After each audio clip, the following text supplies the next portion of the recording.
ঢাকা সহ 3 বিভাগে দমকা হাওয়া সহ বৃষ্টি বা বজ্রবৃষ্টি হতে পারে।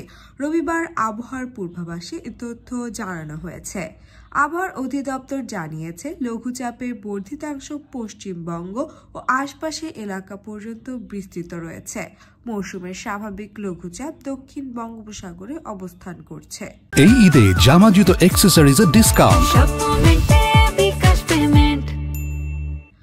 রবিবার সকাল 9টা থেকে পরবর্তী 24 ঘন্টার পূর্বাভাসে বলা হয়েছে, রাজশাহী, ঢাকা ও খুলনা বিভাগের 2-1 জায়গায় অস্থায়ীভাবে দমকা হাওয়া সহ বিদ্যুৎ চমকানো বৃষ্টি বা বজ্রবৃষ্টি হতে পারে।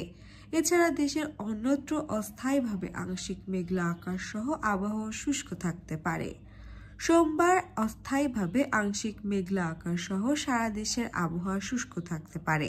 সারা দেশে দিনের তাপমাত্রা সামান্য বৃদ্ধি এবং রাতের তাপমাত্রা প্রায় অপরিবর্তিত থাকার সম্ভাবনা রয়েছে।